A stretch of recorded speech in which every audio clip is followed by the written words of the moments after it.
You're listening to Reignite, a podcast about the calculus of war. I'm MJ. And I'm Matt, a.k.a. Stormageddon. And joining us for this episode is Sabrina Harms. Hey. Welcome. We're so excited to have you here. Thank you. I'm so thrilled to be a part of this. It's really exciting. If anyone is wondering who Sabrina is one of the brains behind the Cards Against the Normandy fic that we narrated and turned into a little audio play. And Sabrina was kind enough to join us for this episode. I'm so excited to be here. It's a pleasure. Been looking forward to this since N7 Day. Yeah. Yes. So Sabrina, can you share with our audience what it is you do? Yes, absolutely. I call myself the person who does the things. I do many of them. Right. Thank you very much. Yeah. I think a lot of folks who work on this network definitely reflect that. I am a actor by trade, studied in Chicago, and then had moved to Los Angeles just before COVID hit, so that was fun. And then, actually, in the process of kind of trying to stay creative through COVID, fell into the beautiful world of fanfiction writing and the deep, deep depths of the Mass Effect fandom. Which is where I found Reignite. So I am new to that community, all of the communities actually, but it's been a really kind of amazing place and trip. I have a fanfic that is a Shikarian longfic. I am a shameless Shikarian and very proud of it. Yes, I am a shameless, basic bitch, pumpkin spice latte loving Shikarian. I wear the Ugg boots, I do all of the things very trashily, but I think it's pretty great. So, and sometimes you just have to embrace who you are. So, very much love my space husband. I'm very fortunate because my actual life boyfriend can do a pretty darn good impersonation of his voice, so nice. That gets exciting. And he's like actually down to do it, which is very cool. But yeah, so I write fan fiction. I also write plays and produce audiobook versions of people's fanfics. That's something that we have been rolling out through my online production company, Chimera Arts Productions. So that's been pretty great. And then, when COVID allows, I do the acting thing in front of cameras or on stages and stuff like that. So, yeah. And then I'm also currently in New Zealand and teaching, actually, an on-camera acting class, which has been pretty fun. That's awesome. Yeah. That sounds really cool. You are very busy. It's a fun schedule, yeah. It's just like every day is like, who am I? What am I doing? What country am I in? What? Which time zones am I juggling today? The fun days are when you wake up and realize you've actually done something in advance and you don't have to do it. Yep, definitely. Like I had a brief moment of panic this afternoon when I realized Autographs is coming out tomorrow, and then I was like, oh, wait, it's already prepped. I did it last week. Which doesn't happen often. Sabrina, I would love to know what your experience with Mass Effect is like. When did you discover the game? How long have you been playing it? What are some of your favorite tidbits about it? And then we'll get into the more nitty-gritty of your choices. Absolutely. So I have been playing Mass Effect for a couple years, although I've never actually played myself. I am a hardcore backseat gamer. Actually, excellent. And that sounds like a weird thing to call yourself, but I think that we're a hardcore group. We should all have cool leather jackets. And it's a fantastic thing. I actually did it as a kid with my best friend because she was great and I never had consoles growing up. And then when I did, I was doing all the like artsy things. And then my dad's a doctor and my mom's a teacher, so like I had to have all of the grades be good. And I'm dyslexic and nobody knew, so that was a lot of work. And dyslexia does not help you for gaming either, because it's like, oh my gosh, you guys should watch me try to play anything with a split screen. Because I just don't know what to look at all. And I'll be like, where is my car going? And my friend's like, you're staring at my car. Like, you are currently trying to record and, like, control my car, not yours. So I grew up backseat playing with a best friend. Her mom always wanted us to share and was very good about making sure that her daughter shared. So there would be moments where she would shove the controller into my hand for 5 minutes as her mom came down to look at us playing Spyro, and I would inevitably, like, throw him off of a cliff or something, or get him killed on a level that she'd been painstakingly going through at the tender age of, 11. And then I would throw the controller back into her hands because I wanted to experience the world, but I just didn't have the skills. And then I've done that hardcore in my relationship with my boyfriend, which is really wonderful. We've played through God of War, Horizon Zero Dawn, Last of Us, and then also the Mass Effect trilogy. So I've had a rather like lush and privileged Mass Effect experience, I would say, because this best friend that I grew up with and my boyfriend cultivated the experience that they wanted me to have. Because they both absolutely love the trilogy and had played it before, and they were like, oh, Sabrina will love this. But it's interesting, I have a deathly fear of aliens. I'm terrified of dinosaurs and aliens. So the fact that I'm in love with Garrus Vakarian makes absolutely no sense. At all. At all. I think your therapist may have something to talk to you about. But actually, yes. Yeah, my parents took me to one of the Jurassic Park movies when I was like 3, and that went over really well. Oh, no. And then as a teen, my dad took me to see War of the Worlds, which was great and awesome, and I really enjoyed it, but he's an asshole. So that night, he came into my room while I was asleep and, like, pushed the door open, holding a flashlight, and moved it around in the same way that the arm moves when it's, like, searching the basement, and then went, "Bah!" And I peed the bed as a 13-year-old.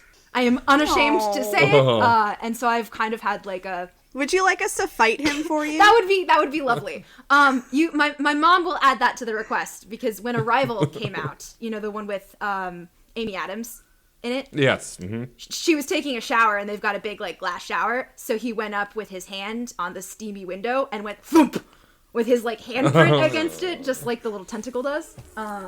Jeez. And she threw a bar of soap at him. So we're fighting your dad. We're fighting, exactly, we're fighting my dad. We're all declaring war on my dad, which is totally fair. I'll make the husband come. Okay, great. But yeah, so kind of horrified and scared of aliens. My friends really, really wanted me to give this a shot. They've mentioned it to me a couple times, and I was like, I don't know, like, aliens, come on, guys. Like, both of you have walked me to my car after seeing a movie that we didn't realize had an alien in it. Like, everybody knows this. Like, you know, I see an advertisement with one, and someone walks me to the bathroom because and some of it is, I'm an actor. I've got a hyperactive imagination. That's kind of what you need for the trade. But basically a dark space after seeing anything with aliens becomes like a green screen in my brain. And my brain's like, look at the great thing I created. And I'm like, cool, yeah, but I really have to pee. But I didn't ask for this. I did not ask for this. It's very true. But they convinced me to give it a shot. And I just absolutely loved it. There were kind of big gaps for us between playing the first game and the second game. We tried to start the second game. And Jay, you're going to love this. We started the second game, and I got really excited. I was like, oh no, where's Garrus? Like, I want Garrus. And my boyfriend's sitting there, like, twiddling his thumbs, like, very excited. And then we find that the Garrus is Archangel, and apparently I freaked out and got really excited. And then life happened, and we didn't come back to the game for, like, 2 years. Aww. And then we came back to it again, and I was like, where's Garrus? Oh my god! And Koris just like, have you hit your head? And I'm like, who's this Archangel guy? He sounds cool. Let's go find him. And Koris the whole time is just like, what is wrong with her? And then we find out it's Garrus. Spoilers. And I got really excited. I was like, oh my god, it's Garrus! And he's like, do you realize you've done this twice? Like, I'm having Twilight Zone experiences right now. What is going on?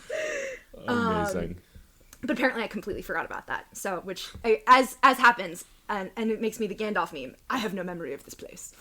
Look, as someone who frequently forgets everything that's happened in any of these games on this podcast, it's fine. Yeah. I can relate. Yeah. But then we played through Mass Effect 2 kind of in the process of, like, moving and packing up our lives because we weren't pursuing artistic projects because it's hard to be like, yes, I'm in a show, but I leave the weekend after your show. You know, that kind of stuff doesn't bode well for artistic communities. But that was a really fun outlet. And it was fun because we got really, really into it. I had canoned that Chakwas was my mom and Anderson was my dad. So we'd constantly be... Us too! Yeah, I mean, that's accurate. That's accurate. Exactly. She is Space Mom. So I'd run into the med bay and I'm like, Mom, are you proud of me? I fought the collectors. They're all dead. And then she's like, yes, let's have a drink. I'm like, my mom thinks I'm finally cool enough to drink with. And then Corey apparently was really, really bummed that I was not playing as Male Shep because at the end... There's a way that the line goes that's very specific if you think about a particular relationship with Anderson. And he was like, I'm really sad we didn't have this audio playing for you in that particular way. But Anderson was my dad. So it was always fun to be getting orders from dad and go talk to dad, make dad proud, you know, make military dad proud. And fell deeply in love with Garrus Vakarian. We also nicknamed everybody because I was terrible at remembering all the fancy names, especially as I was usually like multitasking as he was doing action stuff. So Morden was Babble Bud, Grunt was Grumpy Grump, Kasumi was Snicky Snack because she's a sneaker, And then Garrus was just like the love of my life, you know. So that was a really The only one that matters. Exactly. If you like, I can search. Oh no, and Siri wants to help me with stuff. No, thank you, Siri. Siri, knock it off. Gosh. Edie is the only AI we care about here. Calm down. I know you and Cortana are jealous, but know your space. Oh man, if they ever made a mod for a phone where you can make it sound like Edie, I would have it that would in a heartbeat. Be so great.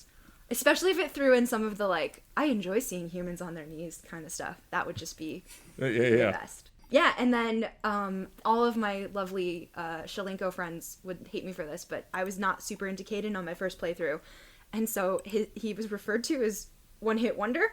Oh no! Because I did not spare him on Vermeer. I mean, you're not alone. Yeah, so it happens. But I have hidden that little part from some of my friends on the community and not necessarily publicized that. But and then we finished Mass Effect 3 in February of 2020. Right, wow. Days. So it's very recent. Oh yes, for you. and also days before COVID hit us, you know, in Los Angeles at least. And so I finished the game, chose the synthesis ending, and then like completely had there's a great cartoon of like the Shikarian meltdown of like what happens when you finish Mass Effect 3 and you go through all of the different stages of, you know, mourning. And definitely had like a massive crash like that. Was like depressed for a whole weekend, and then sorted my feelings out by completely rewriting the ending in a way that I felt was more appropriate. Then, which was like something of like 12 pages long that I just randomly did, and then made him read it, and I was like, "This is what happened. Ignore everything else. This is all we can think about." And then he was like, "Hey, there's this thing called fan fiction," and I was like, what? Huh?" And the rest has been, 9 months or a year now of COVID fanfiction writing. I find it very fascinating that your discovery of fanfiction goes hand in hand with, like, Mass Effect. Yes! I have learned that I apparently wrote Harry Potter fanfiction as a kid. I just didn't know that was a thing. I just basically wrote a massive Snape romance-based fanfiction that I then LARPed. Oh, no. That I then LARPed in the basement with my friends as a teenager, because I was super cool, obviously, and, like, went to all the parties, which I also then discovered that, like, LARPing is a thing. Someone was like, "Oh, yeah, come LARP with us." I was like, "What's that?" And they described it, and I was like, I think I invented that. Which, obviously, I didn't, but, so it was kind of my, and I had no idea that was a thing that people did. I had no idea that the community existed, and, man, I've just been so grateful for it, especially through COVID, so, yeah. Oh, good. I'm so glad that you found that. Yeah. Oh, it's wonderful. It's wonderful. I hope you found other fandoms that you're part of as well. I am very slowly making my way there. Dragon Age is on our list. I got the boyfriend that for his birthday, the whole trilogy. But unfortunately, I am now probably spending about a year on the other side of the globe from him. So we might have to wait a little while until we... Yeah. And also, we're probably going to do the remaster and stream that because he has a Twitch channel. Which we're really excited. We're going to do a Russian roulette kind of thing, or like a vote with our chat for the suicide mission. And just see where things go. Oh. And only people who've never played the game in our chat are going to be allowed to be part of the vote, and everyone's just going to like watch and kind of see what happens. That's going to be agonize. brutal. Yeah, exactly. Yeah, like anyone who's played it before is going to be like, no. You know, it's just... So let's roll into what your ideal choices are leading up to Mass Effect 3. Absolutely. Let's go down this list. So, I play as a Paragade. I'm usually on the Paragon side. Sometimes if I'm really pissed at someone, I'll Renegade up on them. But I love some of the folks that I've watched play, like, just, like, hardcore Renegade stuff. That's really fun. But some of the Renegade options where it's like, slam them into the table because they asked me for directions. I'm like, but why, though? Feels a little harsher than what I need to be, personally, for my character. Yeah. I fair. again do all the backseat gaming, but I believe we usually play as an adept, which is the mix of biotics and fighting. I saved and spared the Rachni Queen, I saved Ashley on Vermeer. Unfortunately, one hit wonder was departed with at that point in time.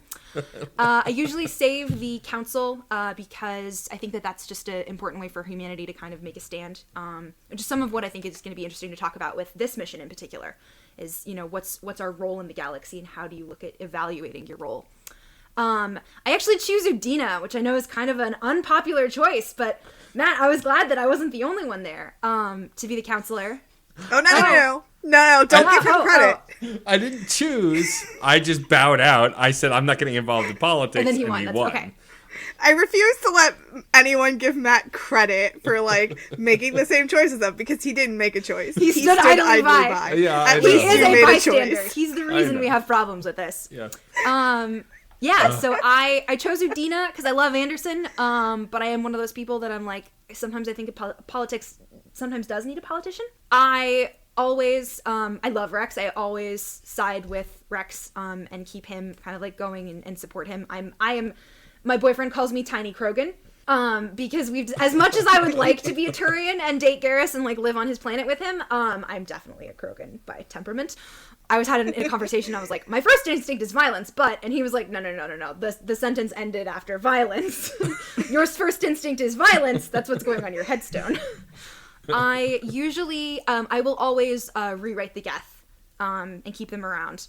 I kept the collector base because I'm a hoarder and not good at throwing things away. Although that was a decision that just later on I was like, no.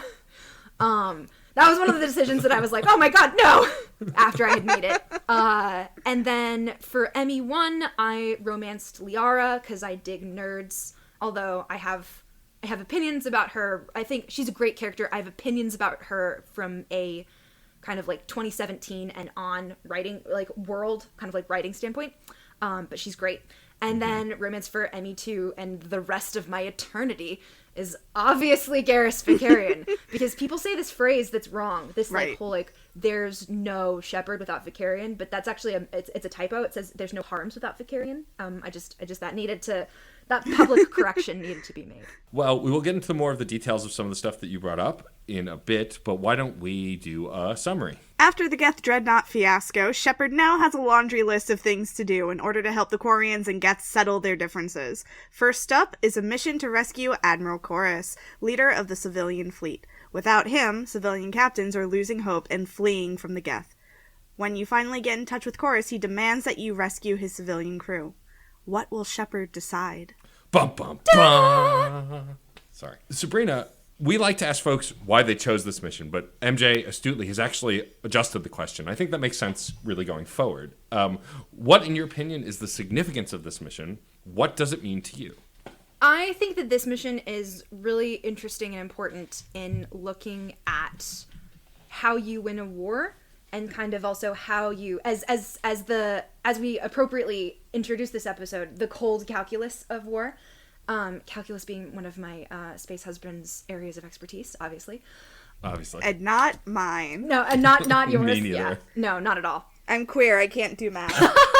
Yeah, that's the rule. I like that. I like that. Yeah, I think that this is a really important mission. I think it's something that sometimes I chatted with a couple friends and I was like, oh yeah, I'm doing the Admiral Koris mission. And they were like, the who what? But I think it's actually, I mean, it's really crucial. And I think it actually has some really fascinating kind of world building and story justification elements of it as well that I think can be easily overlooked. But I think it's a really important question that essentially anyone's shepherd gets asked of what's more important, like someone who has a particular vision or something that's kind of like a linchpin in the cold numbers of everything that's going on, or these ideas that are important of honor, of not leaving anybody behind, of, being loyal to your people. And where do those lines kind of like cross and blur, and when do you have to kind of cross those? So those are kind of the questions that it kind of brings up for me. And I think it's also a thing of, we can dream about living in a particular type of world, but we have to live in the world we actually exist in as well, So that's what it brings up for me. Totally. Very well said. I agree with everything that you just put out. Oh, yeah, I win. Yeah, that's it. That's the episode. That's the episode. Everyone. Okay, cool. There we go. Much to the excitement of a certain listener amongst many others, we have check-ins this week. We did something major enough to trigger conversations. We have to, of course, talk first and foremost to our sweetest of sweet theys, the incredible Legion. I have a note before we talk to Legion. Oh, what's your note? My note is about the distress call. Oh, yes. Okay, sure. So there's this distress call coming in over the war table, and you only get every other word until you ask Edie to clean it up. And then we find out that someone went down. Something is happening. A ship has hull breaches, and if they don't get protection soon, they're just going to be completely taken out, and it's going to cause problems for the whole fleet because they're like in a crucial position or something of that respect. And what kills me is you're having this whole conversation next to Admiral Ron, and then you have to turn to Ron and say, "Hey, Ron, this ship needs help." It's like, couldn't she just be listening?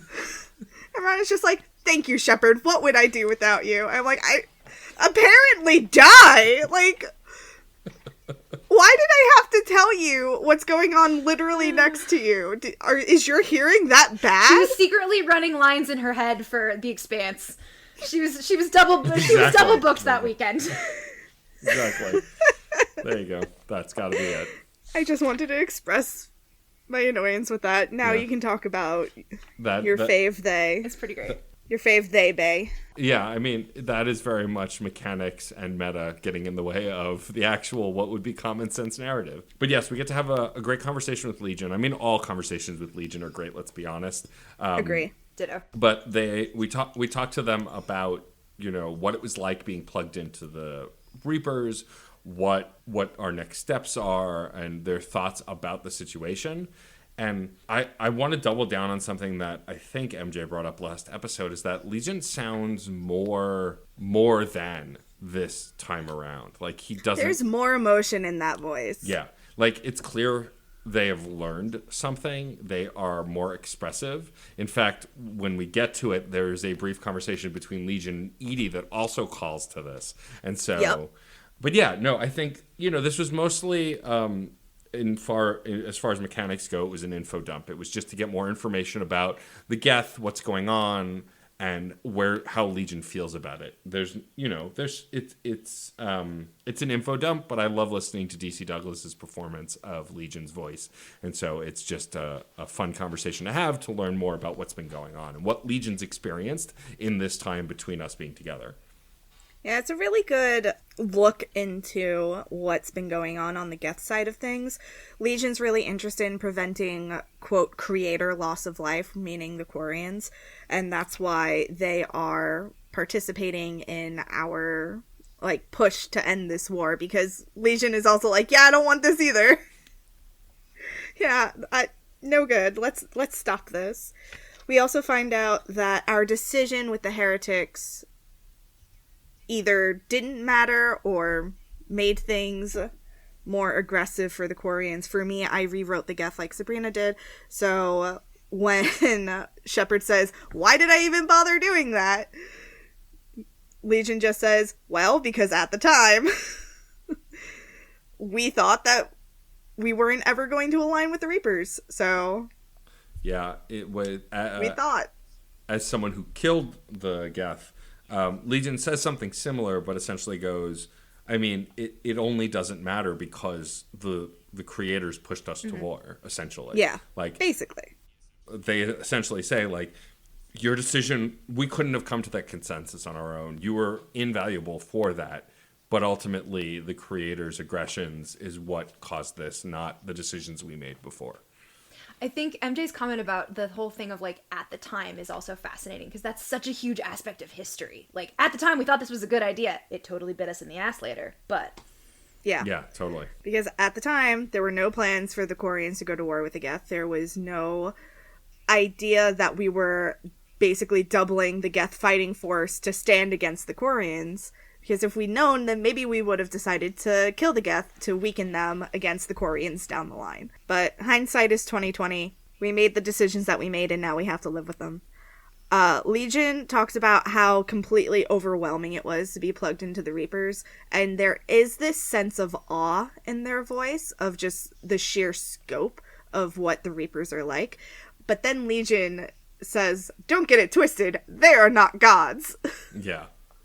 They are just very impressive. Right, which is interesting to like frame it that way, that they're all like, because my shepherd at least commented on how Legion is speaking with this sense of awe, and they're like, yes, but let's be clear. Which is interesting. There are a couple times where Garrus actually, in some of the later parts of the game, has commentary where he's respecting the Reaper's efficiency and their brutality. So I think it's really interesting when we have those characters who bring that in, and kind of and give that sort of perspective, because it's like, yeah, you can be in awe of something, and it does not necessarily mean that you're down with it. And lastly, let's have a moment of respect for the Geth, who, when brought proof that the Reapers were returning, instantly believed Legion. And Legion's like, yeah, of course they would.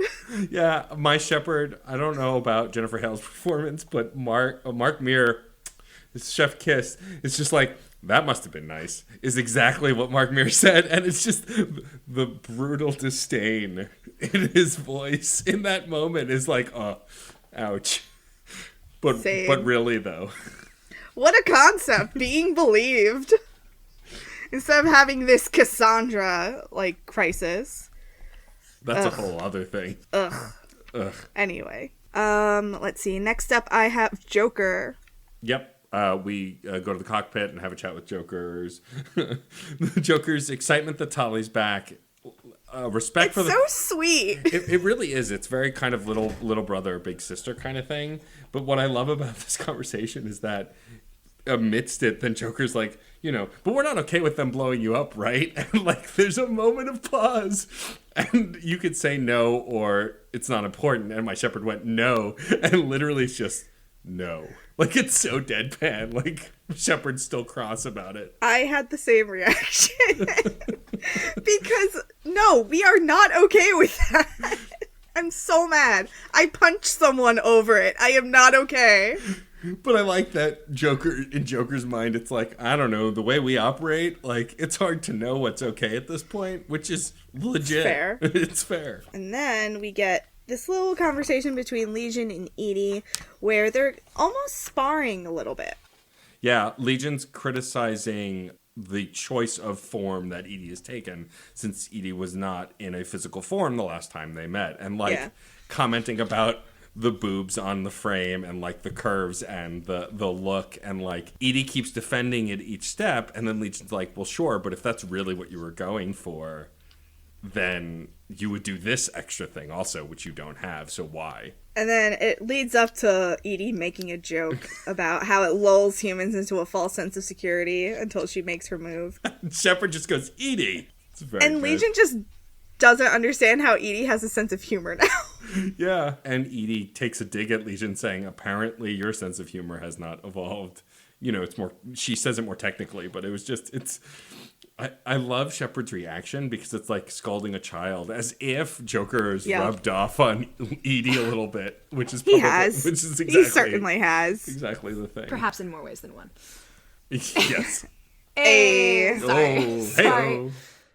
Always here to make it classy. Never apologize. We love it. I just want to yell for a minute about how the game continues to do Ashley dirty. Okay, yeah. Because I check in with her after every mission and absolutely nothing. Just, she says some not great things about the Geth. She uses a couple of racial slurs towards them.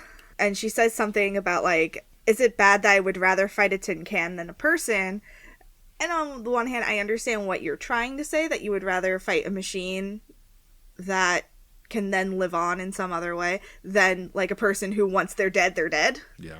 It's like, I get that, but you're not going about it in a great way, and I feel like this is undoing a lot of work that we've done, and, like, there's just this element of sisterhood that's missing that Shepard has with every other femme character, but for some reason, just not with Ashley, and I don't know if that's because they had that distance in Mass Effect 2, or if it's because the writers were just like, I don't fucking know anymore. Everybody hates her. Who cares? I mean, I feel like it's a little bit like they made strides in one, right? By the end of the game, you felt like that she had learned a little and grown a little. And I feel now, hearing you talk about it, I feel like I understand the people who still don't like Ashley and still call her a space racist, because it does seem like the third game undoes some of the progress that she's made. And I mean, under trauma, we all will act differently, right? Especially under stress. But still, it just feels like it's uncharacteristic based on some of the strides we saw. And like with Caden, there's the conversation, like you don't really talk to him here. He has some comments about being really happy to see Tali and that she's a good egg, which I love that he calls Tali a good egg. And then he goes, oh, but don't tell her I said that, Shepard. I don't know if that's some kind of quarrying insult. I don't want to make any mistakes. He's just adorable when he's being awkward. But like he was talking, when you walk in, he's talking to Edie about finding his lost platoon, like the soldiers that he was under command of that got scattered, and she's putting out a wide search to help him find them, which is really cool. And like, and then you just have a little back and forth with him, but even in that passing moment, it feels more in depth, especially since I'm in a relationship with Caden, than anything you've said with Ashley so far. I think it's always interesting too, the kind of like lack of progress with Ashley, given that she's, if you keep her, that she's so upset about you working with Cerberus. You know, and the fact that we have recognition of like, oh, hey, there's this human group that are terrorists and awful. How could you work with them? Like, narratively, that sort of helps to... I always think that that's a great choice within the overall structure of the game, because it sets up like, hey, humans aren't just the goody two-shoes, you know? Like, we have our own problems as well that we have to work through as a species and confront. And so it's always strange to me, and I think an unfortunate sort of like missed opportunity in her writing that doesn't seem to let her kind of grow. Yeah, I agree. There's just this thing that's missing. There's this spark that's missing. Like, whenever I talk to Tali, that is a full-on, like, bond. Whenever I talk to Miranda's not even on the ship. Yeah. And when I talk to Miranda at the Citadel, like, there is something there. We have been through things together, and even though I've been through stuff with Ashley, it feels like none of that matters anymore. So, I don't know. I am disappointed in their treatment of her. Yeah, it makes me kind of want to, on one of the multiple Legendary Edition playthroughs, probably not the first one, pursue a relationship with Ashley, because I'm curious if the writing gets better, because, I mean, according to everything Ken's told us, and I will discover through this playthrough as I'm going down the same path, it seems like Caden's writing is, while they did Caden dirty in this trilogy also, it seems like at least he got some of his due in the end with the third game, because it does seem like they've done a lot more. Mm-hmm. And like Kimberly Brooks' performance is incredible throughout all of the games, and it bums me out that they short shrift the character considering the voice actor, and the story is still pretty good with that character, you know? It's disappointing all around. I think it is really fascinating from like a meta perspective that you have these two people that you can choose at the beginning, you have to choose one of them, and that they both have such different relationships with other species that then gets folded into the rest of your playthrough. Because like Caden has that comment, Matt, that you brought up, where it's like he's like trying to make sure that he doesn't insult Tali because he's not familiar with her culture. Yeah. And that's such an extreme opposite kind of from how Ashley's written. So it's interesting the way that like the game seems to sort of be commenting that like the people that you choose are going to affect all of your view forever, like, you know, through the rest of your life as well, which is kind of cool. Moving on from Ashley, because there's nothing else I can say about her because she gives me nothing. I walk in on Garrus and Tali talking about what happened with the Thresher Maw. Yeah, it's funny because this is all context, because I'm sure for you it just seems like bros being bros, but for me there is definitely flirtation, but I only see that, I think, because I know where Garrus ends up with Tali on the meta level. So I'm looking for it more. Sort of like what I talked about in Mass Effect 1 with Caden. Like, I considered I was flirting with him, even though the game could give a shit less about the queer narrative. I felt it in the dialogue. You felt it in your heart. Yeah. But I definitely hear it here. And, like, I love Tali. She reminds me of all of my lady best friends, mostly because of how she reacts to Garrus. And, like, also I tend to bewilder a lot of my female friends. And, like, that's the same thing that happens here. Like, Garrus is, like, when he mentions the mother of all Thresher Mars, she's just like, the what? It's just nice to see them talking to each other, and it continues to reinforce that this is a fully fleshed out world now, and that characters exist outside of us. Yeah. We have a nice conversation with Garrus. FemShep in particular has a tender moment when asking about his family, if he's gotten any word about his father and sister. Unfortunately, he hasn't. And then we start talking about Primarch Victus wanting advice and asking him questions, and he's getting overwhelmed, and he's also feeling that kind of imposter syndrome that Tally's dealing with, because it's like just all the questions with all the lives, writing on all of the answers, and I just I love to hear this, though, because the conversation is exactly the same for Male Shepherd, even with the family stuff. And that I love, because that means that this game understands platonic love in a way that I often question. And so that's really excellent. But also, yeah, it's like, but you get to have what I call a classic Garrus conversation with him, because he starts to recite rhetoric as far as like, sometimes you just have to do the basic math. And like, of course, my shepherd immediately pushes back against that. Like, if we are just doing the math of the numbers of who we can save, we become exactly like who we're fighting against. And I just, that's a very Garrus and Shepherd conversation, regardless of relationship, that I love that we continue to get with these characters. I always love, sorry, hardcore Shikarian nerding out here, but I feel like I'm able to enjoy that. I always love that conversation with Garrus, because when you look at his like character arc, like doing the calculus of war is actually something that's probably is so hard for him, because when you look at his story in Mass Effect 2 with his squad and losing them, 10 lives has meant so much to him. And he has experience with losing, not because he meant to, but making a mistake and losing all of those people. And now he has to make the calls about doing that on purpose. And, you know, like losing his squad messed him up so much. He was always like thinking about, you know, there's language about like thinking about the families. There are really cool things in the DLC where you find out about, you know, just how much it's impacted him and how he's carried it with him. And so it's really interesting to see him kind of like grappling with that. I think we also, there's all this dialogue about, with Garrus talking about like being a good Turian or not a good Turian. And I think we see a really beautiful job of, Matt, as you commented, like Shepard sort of countering a lot of those things where it's like, Garrus always seems to be sort of struggling with like what he's supposed to do and who he's supposed to be. And seeing someone trying to like have that journey of self-discovery in the middle of a war, I think is really, really fascinating, you know, because it's like, where do you, which is kind of related to the whole, kind of, in my opinion, the themes of this mission. Where do you have to stop being you and just be a part of the war machine, you know? And like Matt, I also said that we can't think that way because we'll become like the enemy. But after this mission, I had this moment to myself where I was just like, oh, beans. Yeah, like, oh no. I lied to my boyfriend. God damn it. Even worse, though, is that you lied to him and then you made that decision in front of him, since I assume he was with you. But we'll get to that. Of course he was. Yeah. He's always with me. He keeps me honest. I like to imagine we then had a conversation like, so about before. So about before when I said that we shouldn't think about this in terms of numbers. Technically, I didn't. After this Garrus check-in, I have one other check-in I want to talk about, and it's really brief. I went to the engineering deck, and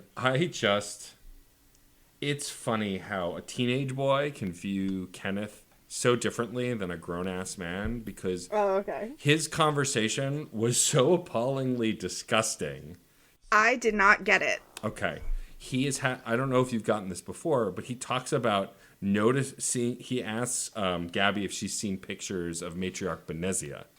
And she goes, yeah, why? And he's like, well, also remember our companion Samara? And then starts talking about the size of their breasts, and that is it something that senior Asari I think get I bigger have gotten boobs. this conversation before. And then it's like, at one point he just goes, yeah, I think I'm going to retire to an Asari retirement home when I get older. And it's so gross. And like he's so gross. And Gabby can do better. Right. But Gabby keeps calling him on it, which I appreciate that. But this is clearly jokes written by a man, I think. And it's not funny. It's just gross.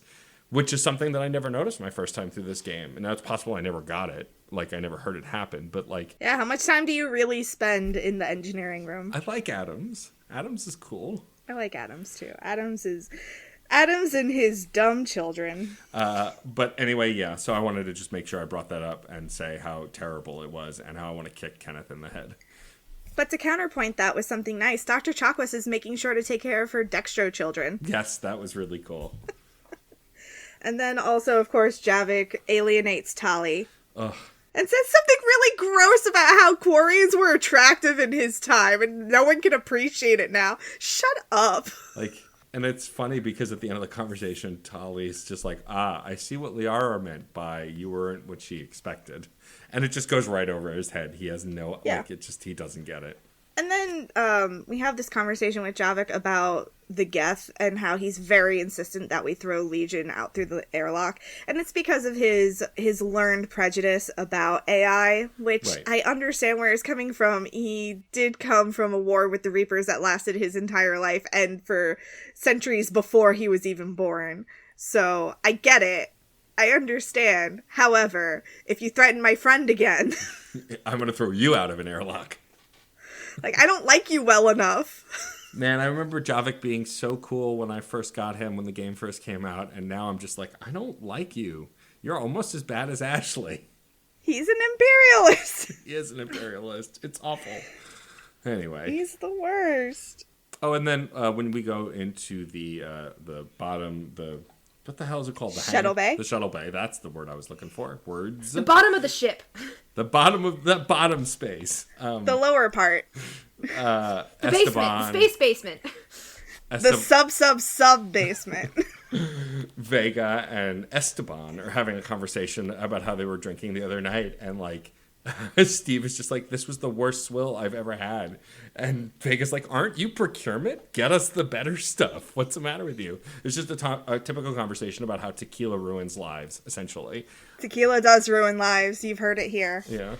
And I love their friendship so much. It reminds me so much of a lot of the broier friendships that I've had, where it's like poking fun.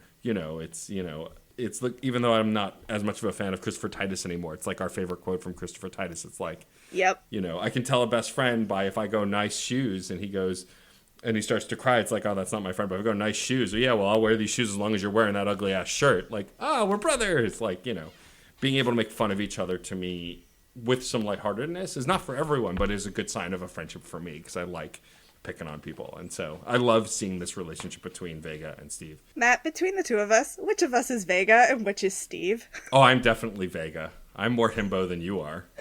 Handily. That was an easy choice. You are more level-headed than me, and I often put my foot in my mouth, so I think that's how that goes. Do you also make the better eggs? Are you the egg specialist in that case as well? I can make pretty good eggs. In my experience. In a brief conversation with James, we learned that Tali already has a nickname. Man, this dude is fast. Sparks, yeah. Because her eyes spark and sparkle. Do we know all of the nicknames? I know that Tali is Sparks, Garrus is Scars, Shepard is Lola/Loco, Steve is Esteban. Do we know anyone else? I don't think so. I feel like there must be a list. We'll have to look it up.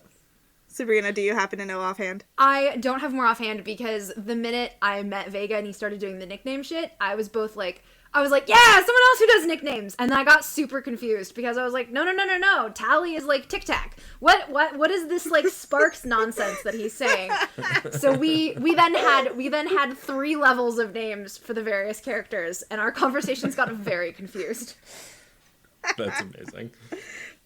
Nice. But I love his spirit. I love his spirit, too. He is also very concerned about Legion, but he does accept it when Shepard's like, no, Legion is cool. Yeah. We've had this conversation. It's fine. Okay, cool. Also, human leaders, possibly indoctrinated. That comes to us from Diana Allers. Yes. Surprise, surprise. Humans did something terrible or are terrible. News at 11. Tell me why I had way more notes for check-ins than I did for the actual mission. Because this actual mission is pretty streamlined. I wouldn't say it's a bad mission. I actually don't mind it. Although I do have one complaint. The damn turrets. No more turrets. I hate turrets. Why are we doing turrets? We had this conversation I hate this. So long ago with guest Jesse Vitelli about how there was something about games of this generation on the 360 that specifically the 360, because I can think of Gears of War and Halo, all games that I also love, but also games that have you use turrets, and it's like, why? That said, these turrets aimed pretty well, and they shredded the hell out of the Geth, so they were useful. As you said, this mission was pretty streamlined. I think the importance of this mission is not so much what we did during it, it's more about the implications upon completion. and the choices that we made at the very end of it. Yeah. Action-wise, it's pretty straightforward. It's, you fight Geth, then you have to... So you're landing, and it turns out they have anti-aircraft guns. So Esteban takes us in as close as he can, and once we can bring the anti-aircraft guns down, he'll then swoop in and destroy the radio transmitter that's blocking the transmission. Who'd you bring with you? Oh, I brought my boyfriend, Caden. And then I brought Tali because I thought we had to, but apparently we didn't. No, I brought Garrus and Ashley just so I can get her out into the field and be like, see, we're friends. Yeah. Do you remember being friends with me? Yeah, I brought... Do you remember I care about you? Like, we're sisters, kind of? Yeah, I think I brought Tali also because I want her there for all the Rannoch stuff because it's important. And you get this really great moment when you first land where Tali just kind of looks up in the sky and goes, I'm here. I'm on the homeworld. I'm on Rannoch. And why is it because of this? Like, she has this kind of difficult moment where she's like, she's on her homeworld finally, but it's because they're at war with the Geth and she has to be here to do something about it, which was really great. Caden didn't have much to say this mission. He was pretty quiet and pensive. Yeah, both of them were, for me too. Garrus had a little bit to say about when we found the dying Quarian. Mm-hmm. He said something, but it wasn't, like, worth writing down. Yeah, I think and of course Tali leads that whole conversation if you have her with you, which was kind of nice. I got to share this moment in this Quarian mechanics last moments. What's his name? Doran Hast? Yeah, I believe that's correct. I think that's his name. Can't read my own handwriting. Anyway, he was on the maintenance crew, and he sacrificed himself for the civilian fleet. Something so I watched, I had a friend stream the mission so that I could refamiliarize myself. And one thing that they pointed out that I thought was amazing is that you actually have information about his family. Oh, really? Which is really cool. And if you track it, I believe he is the father of this Quarian that you meet at a different point in the game. And you actually get a piece of information about his mom and his dad. And so through these really like tiny characters that from like a writing and a theatrical standpoint, like he's perfunctory, he's performing a role, and he's really kind of like a piece of the set and a piece of the structure. But I think it's really interesting that they strung these three together, and so you actually if you're able to track the names, which can be difficult, you actually find out like what has happened to this family that's been torn apart by the war, and like the fates of each of them. And I have no idea if you then get to relate that information back. I don't believe the game has a setup for you to do that, but it just, I think, is a really interesting thing that if you are clocking that and if you're putting that into like the psyche of like your shepherd, that's especially then when you make the calls about whether or not you're going to save the rest of the soldiers and Koris's folks, like it really kind of like colors it for me a lot. Yeah, it's also interesting if you have Tali with you. Tali refers to him as first name Von Rannoch because they're on Rannoch. This is their home. Yeah, ship. This is their home. Yeah, and so like a comment about how at least you got to die seeing the stars of your home. Like, it's just a really tender moment with Tali there. So I'm really glad I brought her because it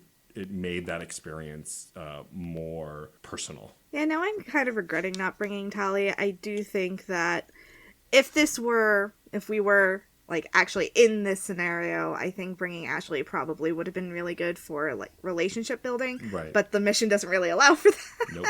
No.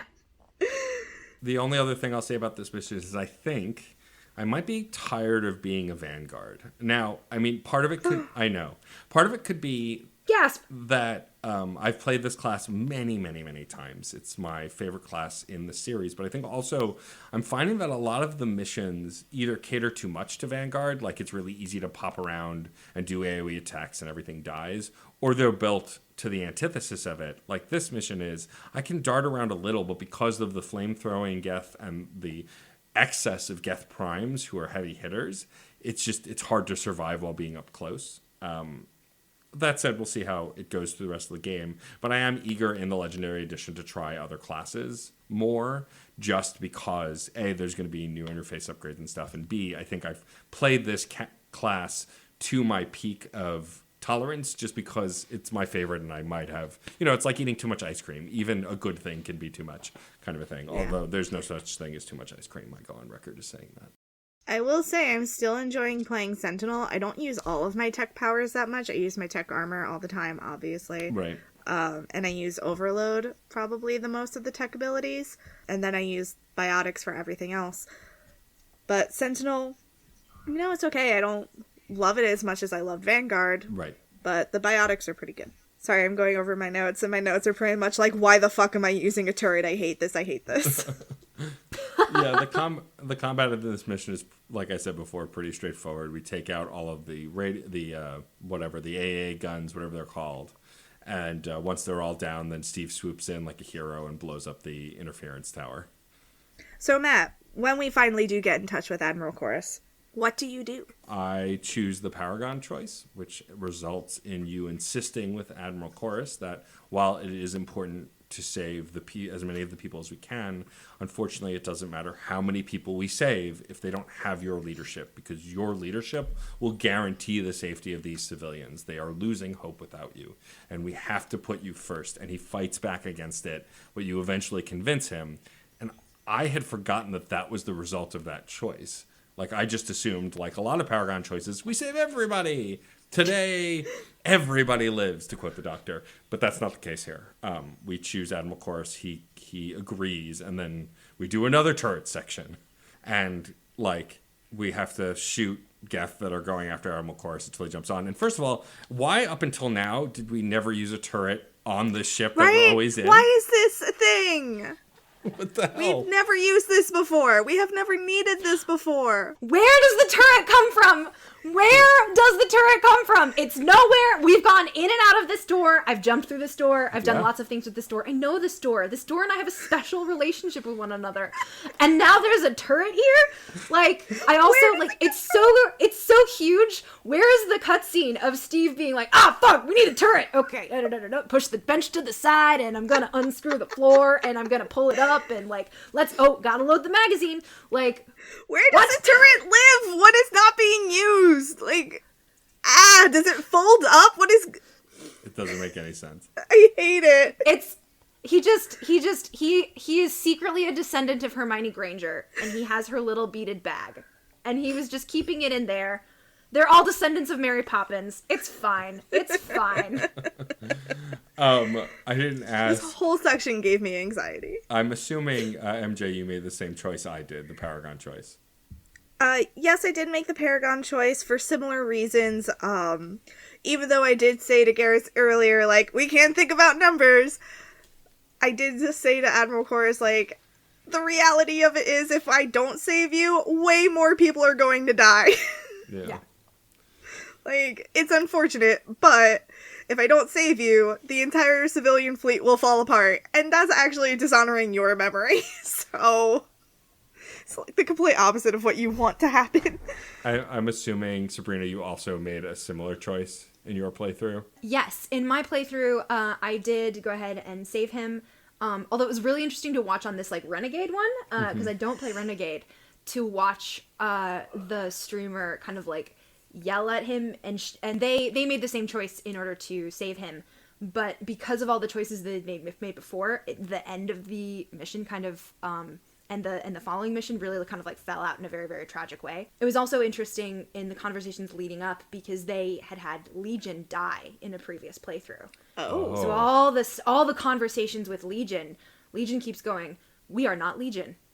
Again and again and again, which reminded me a lot of Janet from The Good Place, who's like, again, not a human or a girl. Yeah, interesting. Which was just, like, really fascinating. And it was another point where kind of you could see that the structural realities of this is a roleplay game are kind of butting heads with, this is also a story that we tried to craft. Because Shepard looks like an asshole, because Shepard's just like, yeah, Legion did this thing. And they're like, not Legion. I am not Legion. I do not remember this thing. Yeah. Even though there was a dialogue choice where they were like, yeah, we know you're not Legion, we know you're different. The rest of all the dialogue is written with that repeatedly put in, which was kind of an interesting thing to see. Huh. That is interesting.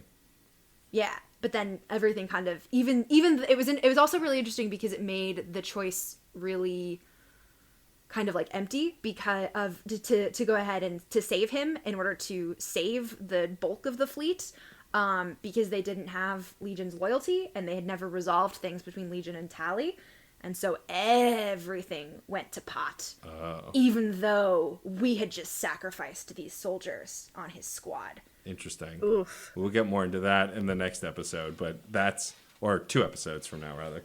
Yeah, wow. I hadn't even. Man, I'm heard so of it. stressed out now. But yeah, so we save Admiral Koris, and then when we go back to the ship. I guess we brought him back to his ship on the way, because our final conversation with him is through the magic hologram create a person thingy. He talks. I don't know what it's called. The communication. QEC. That. The quantum entanglement communicator. Shush. Look, science. Bah. Do you not listen when Trainer talks? Not really. No. I'm sure what she's saying is very important, but I have a short attention span. Leave my STEM lesbian alone. You don't deserve her. Beautiful. She's so good. But Admiral Koris does, in the follow-up conversation, thank us and say that we were ultimately correct. It was hard to see in the moment, but he's glad that we made that decision. At least he appreciates that he needed to return. And we know that it was a hard decision for him. He wanted to save his people, but once he gets back, he does recognize, like, yeah, you were right. If I didn't come back, this would have been very bad. It's easier for him to see it once he's in the thick of it, once he's back on the word. ship. Yeah. Yeah. That call where he's like looking for his people, though. Yeah. When he tries to Heartbreaking. contact them. Oh, is when he just first gets back on the so- shuttle, yeah. When he first gets back on and he's Yeah. like trying to contact them to see if there's any I think it's really interesting because his, we meet him in the second game and just have a very, very different relationship kind of with him. And then when we get to him in the third game, he is just in this it's fascinating from a writing standpoint for me, because his position on the war has not changed at all. And it's our position that has, which I think is just a really interesting way of looking at like the dynamic kind of like writing of the game, because his character remains consistent. It's just all of our actions as a player and where we are within the story that have changed stuff. Totally, which I just think is like really, really rich. Yeah, it's an interesting way to see Shepard kind of orbiting around these other characters who are somewhat fixed depending on their narrative. But your narrative still evolves, and theirs does too, just based on positioning to where you are in the story with each other. Yeah. This mission also really makes me dislike Admiral Zen. Because at the beginning, when she's giving you she's the instructions, worst. she's like, hey, I mean, and if she's like, go ahead and try and save him. But like, Shepard, if you fail and you don't do a good job of this, like, no one's really going to blame you. I'm just like, what? What kind of a pep talk is that? She's so bad. And you say to her, like, be ready for something. And she's like, no. Yeah, No. she's just She's the like, worst. it'll be fine. It'll be fine. Which is, I think, is also kind of fascinating from her character perspective too, because she so staunchly views the Geth as a servant, race, really, or as a servant creature and being, and yet here she is being totally flippant about the life of another Quarian, which is kind of fascinating to see. Turns out people like Admiral Zen don't care about anyone's lives, not just the other people. Nope. All right, I guess that's a wrap on this mission on Rannoch. We still have one more mission and then the main mission. So 2 more missions to resolve the Rannoch story. I guess now is a good time to shift into Fandom Corner. Fandom Corner! This is a wonderful time for us to turn to our guest, Sabrina Harms, to talk about the Mass Effect fan fiction that you've written so far. Thanks, yeah. So I have been working for almost a year now, which is insane to me. What is time? On a Shikarian long fic. It's really interesting. It's kind of exciting to be on this episode and talking, about Koris and the Quarians, because my fic, From the Ashes, an alternative Mass Effect ending, is a post-synthesis fic, but I like to refer to it as an alternate synthesis fic because I give a massive middle finger to certain things that happen, and also the idea that, like, hey, let's do a thing alone when we've literally never done a thing alone before, because, that makes sense at all for how this character works. And so it's a alternate way that the game ends. Surprise, surprise, Shepard and Garrus live. That's usually what happens for a Shikarian fic. And then it goes on to explore and kind of just like pull the thread of what happens if there is a way forward from all of this. And several of the first couple chapters are actually set on Rannoch, post-synthesis, looking at how their world and their society is evolving. But it's not necessarily a fluffy, like, everything's out of the woods. There are lingering problems, and you essentially have, like, an entire new section of society that needs a place, and there are not people who are willing to do that. And Admiral Zen actually makes an appearance, which is quite fun. And I have long-term plans for her. So yeah, check it out. I'm on fanfic.net and also Archive of Our Own under Chimera Arts, Chimera, capital ARTS. Yeah, and it's a fun time. We will definitely have a link to that fic and your fics in general in the show notes. You can go click. I'll probably hyperlink Sabrina's name. Who knows? I'll get creative with it. But either way. It'll be fancy. Yeah, totally fancy. But we'll provide a link in the show notes. So definitely click through and check that out. I also wanted to provide a fandom corner. It's been a little while. Usually MJ leads the charge on that. But of course, it's music related. It's always music related when I bring one because I'm a music nerd. But this is a work by Miracle of Sound. If you're not familiar with Miracle of Sound is a YouTube channel. He's been making music for a long time, both covers of existing game music, original pieces based on games. He's done some incredible work on the Tomb Raider franchise. He actually did a song with Lisa Foyles, which is really cool many years back. But the song I want to call attention to is a song he wrote called Crucible, which is a Mass Effect 3 inspired instrumental. It's excellent. It's so good. It's so good. He's done a couple of other Mass Effect original pieces. I highly recommend you go check it out. I believe it's just Miracle of a Sound on YouTube. So definitely go check it out. I will put a link to Crucible in the show notes. Excellent. And lastly, before we go, Sabrina, why don't you pick a character? Oh, well, I'm Shameless and Shikarian, so, gurus me up, girl. All right. Can you swim? Yes, I can swim. I am half fish. But my Turian boyfriend sadly cannot. Matt, can you swim? Yes. Although I don't go swimming as much as I used to when I was growing up. My mom used to say I was part fish as well. Like, I would spend more time under the water than above it. To the point where my mom would be reading at the pool. We would go to the community pool. She'd be reading, and she'd look up from her book and wouldn't see me because I'd be underwater doing whatever. And she'd just lose it and just start shouting for me, and I'd surface and be like, "What? I'm swimming." Oh my god, Matt, we are long lost mermaid siblings. I love this. That is also literally what I would do. It's much more entertaining to be swimming under the water than on top. Like, why? That's what I'm saying. Obviously. Matt, was this at the Village Greens pool? Yes, it was at the Village Greens pool. It is so highly possible that we were at the pool at the same time. Sure, totally possible. I spent a lot of time there during the summer. I would go with my aunt all the time because my aunt managed the pool and the swim team. Yep.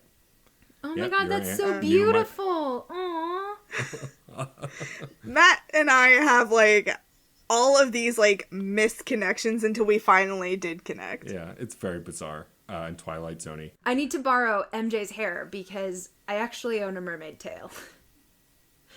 I own a swimmable mermaid tail because I am basic. that person. Nice. That's cool. It's fantastic. I love it. It's the Mahina model. Yes, there are alternate models of mermaid tails. It's a whole thing. Oh, I know. I'm friends with some mermaids as well. I'm aware. Oh, sweet. Yeah. Oh, so you know all the drama, but it's great, do. and I highly recommend to those who are competent and strong swimmers because it's a workout. What about you, MJ? Can you swim? I do not swim strongly. I can move myself from one side of the pool to the other. I do not enjoy it. I would rather just hang at the edge and float. You're pretty capable at not drowning, but beyond that. Yeah, okay. I can keep myself moving. I can get from one place to another. I would rather be carried across the pool. This is clearly why you guys never met at the pool. He was just underwater the entire time. You just were on different. And you were holding onto the ledge. Different sides of the world. I was hanging out on the ledge. Except for the one time my cousin tried to drown me. Oh, well, that's not fun. Well, because at the time, I actually didn't know how to swim, and she literally tossed me into the pool and was like, "There you go! Yikes. This is how we learn." I feel like everyone at the Village Greens pool had a traumatic I got thrown into the pool and almost drowned experience, because I also almost had one. See? Yeah. one of my best friends, his father threw me in, not believing that I wasn't a strong swimmer, and I wasn't surfacing. And my best friend, thankfully, was in the water already and pulled me out. Yeah. Anyway. Nice. Oof. That, now that we've dissected our trauma. a true episode has been complete. So now we can move on and wrap things up. Thank you to our incredible guests. Sabrina, you're amazing. We're going to give you a second to plug in a moment. But first, I want to talk about our next episode, which is the second to last Rannoch mission. It's the Geth Fighter Squadrons with the incredible Dave Grimma. Dave Grimma is one of the hosts of the Dinosaur Machine Game Club podcast, hosted by also Dan and Mark. Mark is on later this season, and I'm really excited to have Dave on. Dave's a good dude and a pretty big Mass Effect fan. So that's what's happening next episode. Sabrina, why don't you tell folks where they can find you on the internet and all of your stuff and what you do? Oh, fantastic. So again, thank you guys so much for having me. I'm Sabrina Harms. I am a all over the world based actor. I can now call myself an international actor, which is adorable. Wow, seeing as that's amazing. I'm like acting in my mom's hometown, so like, you know, big deal. You know, really, really hard connections to get my aunt to help me get a job. So you can find me at sabrinaharms.com. That is where you can find all of the fun things that I am doing acting-wise, stuff from Chicago, Los Angeles, and here. You can also find me on fanfiction.net and Archive of Our Own under Chimera Arts, Chimera, capital ARTS. And I am also on Tumblr under the name Scars of the Heart with hyphens between each of the words. I do quite a bit of watercolor Mass Effect art, and then also some of my fic is posted there as well. And if you are interested in having your fic turned into an audiobook, come grab some real voiceover actors, and we're happy to make that happen. Awesome.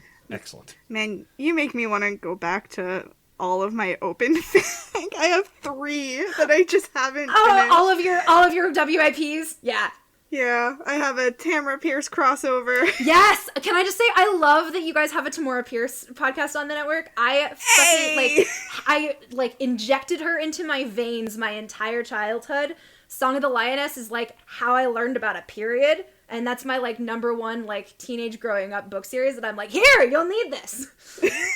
It's the best. I will send you my Shepherd the Dog fic later. Oh my gosh, yes. I want to see this. This sounds amazing. Anyway, if you like what you heard here, you can follow us on social media. We're at ReignitePod on Twitter, Tumblr, and Instagram, facebook.com/reignitepod, or you can send us an email at reignitepod@gmail.com.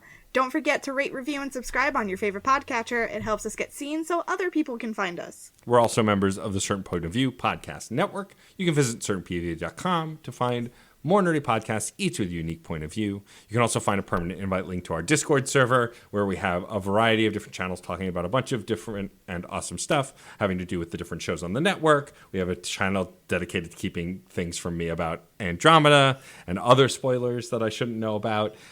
We had a spoiler channel that was pretty active recently for WandaVision, and a bunch of other stuff. So if you want to talk about nerdy things, you want to listen to other nerdy podcasts, come to our Discord. We work on some other projects as well. I am part of the Archives of the Dragon cast for Changeling the Dreaming. Also a reminder that my husband is kind enough to let me use his P.O. Box, so if you would like to send us letters or cards, please send them to P.O. Box 4288 in Dunellen, New Jersey, 08812, and I will send you a sticker in return, which reminds me, Sabrina, I owe you a sticker. I'm so sorry. No worries.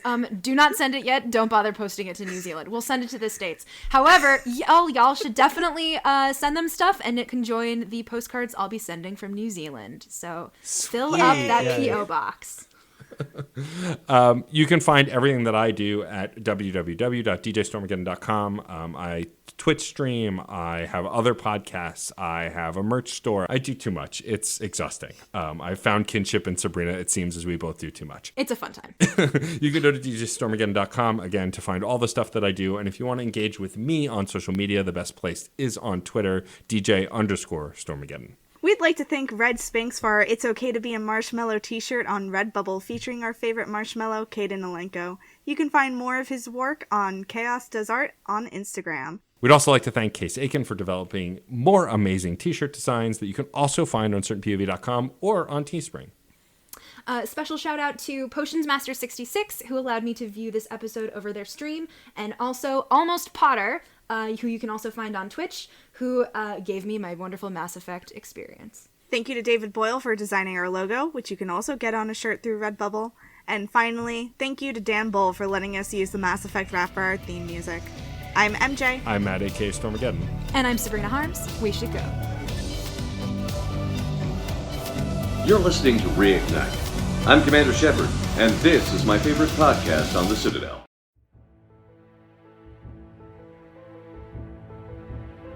Can you believe we've been friends for 7 years?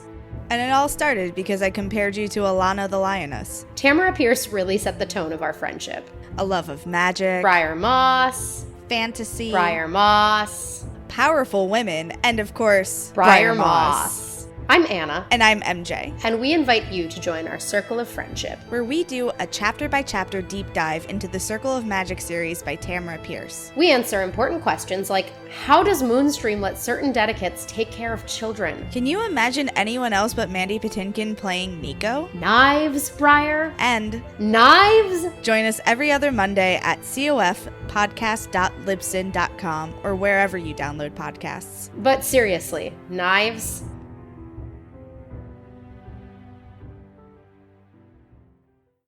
CPOV. CertainPOV.com.